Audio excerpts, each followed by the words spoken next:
പ്രിയമുള്ള സുഹൃത്തുക്കളെ, സമകാലികത്തിൻ്റെ മറ്റൊരു അധ്യായത്തിലേക്ക് എല്ലാവർക്കും സ്വാഗതം.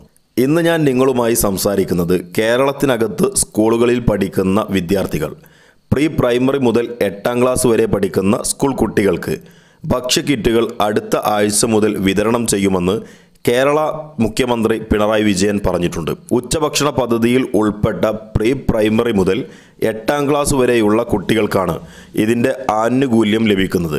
മാർച്ച്, ഏപ്രിൽ, മെയ് മാസങ്ങളിലെ ഭക്ഷ്യഭദ്രത അലവൻസായി അരിയും അതോടൊപ്പം തന്നെ 9 ഇന പലവ്യഞ്ജനങ്ങളടങ്ങിയ ഭക്ഷ്യക്കിറ്റുകളാണ് പൊതുവിദ്യാഭ്യാസ വകുപ്പിൻ്റെ നേതൃത്വത്തിൽ വിതരണം ചെയ്യുന്നത്.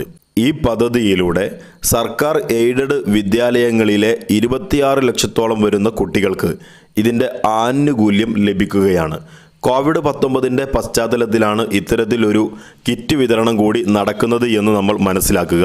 അതോടൊപ്പം തന്നെ ഇത്തരത്തിലൊരു കിറ്റ് ഒരുങ്ങുന്നു എന്ന വാർത്ത അറിഞ്ഞ സമയം തന്നെ അതിനെക്കുറിച്ച് കൃത്യമായ ഒരു വീഡിയോ നിങ്ങളുമായി പങ്കുവച്ചിരുന്നു.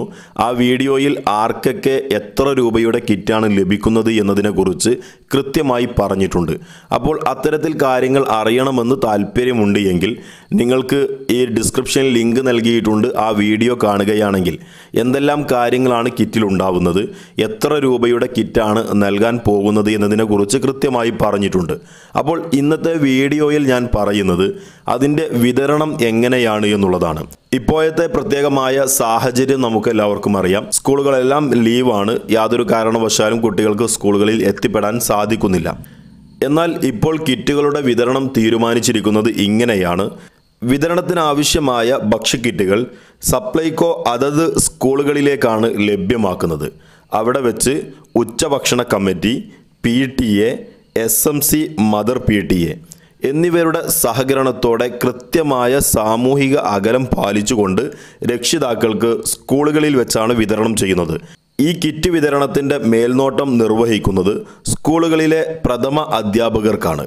അതുകൊണ്ട് തന്നെ ഇത്തരം പദ്ധതികളെക്കുറിച്ച് കൂടുതൽ അറിയുന്നതിന് നിങ്ങൾ ബന്ധപ്പെടേണ്ടത് നിങ്ങളുടെ സ്കൂളുകളിലെ ഉച്ചഭക്ഷണ കമ്മിറ്റിയോ അതല്ലെങ്കിൽ PTA അതല്ലെങ്കിൽ സ്കൂളുമായി ബന്ധപ്പെട്ട് നിൽക്കുന്ന അധ്യാപകരുമായി ബന്ധപ്പെടുകയാണ് എങ്കിൽ നിങ്ങൾക്ക് ഈ ഒരു വിതരണവുമായി ബന്ധപ്പെട്ട് നിൽക്കുന്ന എല്ലാ കാര്യങ്ങളും കൃത്യമായി അവർ അറിയിച്ചു നൽകുന്നതാണ്. അപ്പോൾ ഈ വീഡിയോ നിങ്ങൾക്ക് ഇഷ്ടമായിട്ടുണ്ട് എങ്കിൽ നിങ്ങൾ മറ്റുള്ളവരിലേക്ക് എത്തിക്കുക. അതോടൊപ്പം തന്നെ ചാനൽ സബ്സ്ക്രൈബ് ചെയ്യുക, ബെല്ലൈക്കൺ കൂടി എനാബിൾ ചെയ്യുക. മറ്റൊരു അധ്യായത്തിലൂടെ നമുക്ക് വീണ്ടും കാണാം. നമസ്കാരം.